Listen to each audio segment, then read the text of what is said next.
Gracias por escuchar un devocional de Enseñando con Gracia, escrito y leído por Giselle Sofía Vidal de Ferran. Día 16.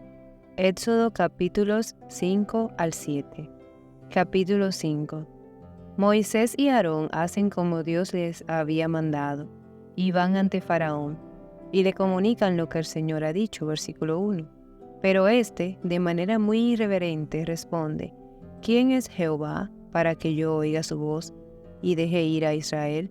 Yo no conozco a Jehová, ni tampoco dejaré ir a Israel. Versículo 2.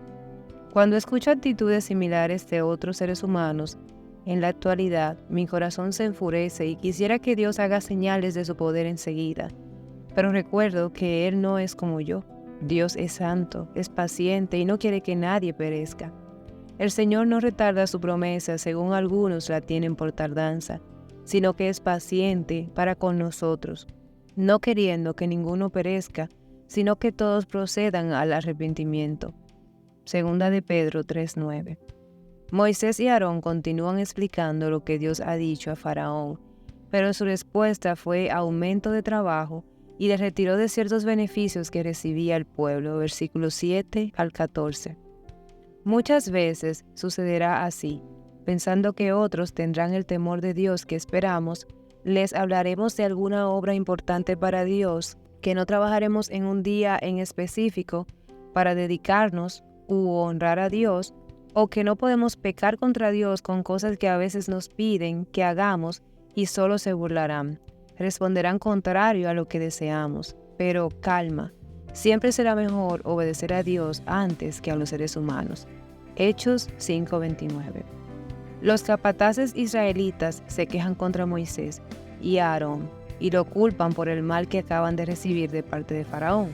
Moisés ora a Dios haciéndole preguntas que nosotros también haríamos, versículos 21 y 22.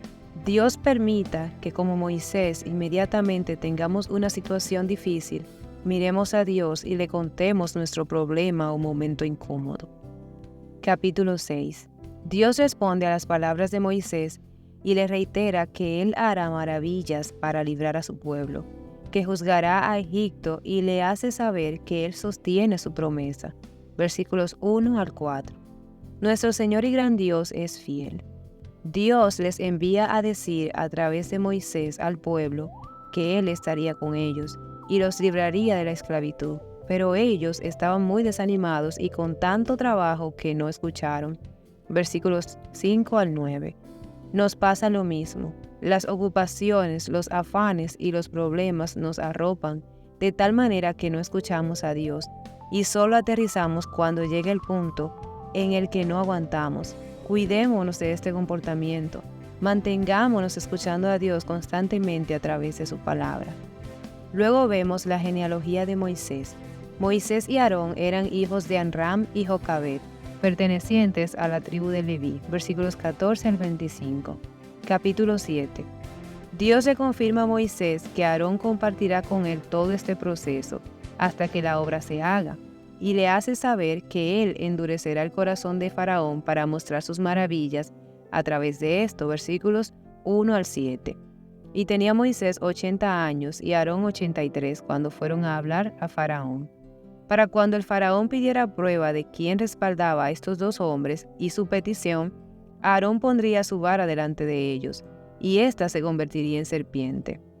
Y así lo hicieron, pero estando delante del monarca, éste manda hacer la misma señal a través de sus magos. Estos cumplen y éste se vuelve cada vez más incrédulo, versículos 8 al 13. Desde el inicio hemos visto que Satanás aprovecha las oportunidades para alejar al ser humano de Dios.